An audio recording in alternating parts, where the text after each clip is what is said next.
Hola amigos, soy River Oré. Ahora en Guitarra del Barrio me encuentro nada menos que con nuestra amiga Gladys Guamán, una gran soprano que viene desde la ciudad imperial del Cusco y tengo el placer de poder tenerla aquí en mi casa y compartir un poquito de su historia. Quisiéramos saber un poquito, Gladys, cómo es que inicia en la música tu persona y a razón de la familia o a razón de la propia, digamos, inquietud de poder desarrollarte en un arte como es el canto.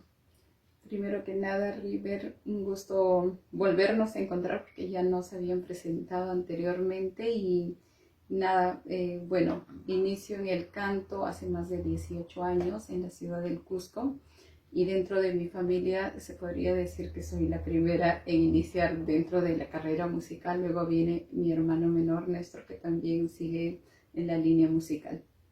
Es importante distinguir todos los potenciales que tiene un intérprete como tu persona, ya que sabemos de tus estudios académicos y de la línea que es dedicarse a la música clásica y también a la inquietud de hacer la música peruana como la haces y en este caso algo muy trascendental que seguramente mucha gente reconoce en tu persona, que es cantar en el idioma materno del quechua. Exactamente. Bueno, dentro del trabajo vocal que desarrollo, no solamente como mencionas, hago lo que es, digamos, la música académica universal, sino también procuro dentro de mi desarrollo profesional como cantante y como profesora de canto, también poder seguir inculcando en mis estudiantes el tema de poder revalorar y preservar también no solamente nuestra lengua quechua, sino también nuestros diferentes géneros y estilos musicales, ¿no? Dentro de lo que es la música andina. Y en ese sentido, bueno, para poder enseñar esto, también el docente tiene que realizarlo, así que es algo que me gusta y que lo hago con mucho cariño. Claro que sí, hay tantos temas en el repertorio, de hecho, de Gladys, pero hemos querido entre bambalinas ensayar un poquito este tema que es muy trascendental en el Cusco y en general en la música andina, como es el canto de las ñustas. Cuéntanos un poquito de qué va este sonido tan nostálgico que emana de esta canción. Bueno, el canto de las ñustas es de un compositor cusqueño que incluso tiene el nombre de nuestra institución, Leandro Leviña Miranda del Cusco, el Instituto de Música que lleva el nombre de este compositor cusqueño, uno de los más grandes representantes, ¿no?, de lo que es la música cusqueña. Y este canto es un canto de amor, ¿no?, donde habla que su amada se ha marchado y que deja a su padre y a su madre para ir a buscarla, ¿no? Y dice, espero poderte encontrar a pesar de la distancia y bueno, al final lamentablemente la canción no nos indica que la ha encontrado, pero es una canción bastante dulce, melancólica de amor, ¿no? ¿Qué te parece si lo hacemos ahora una versión de voz y guitarra? Claro que sí, vamos.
Just like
Each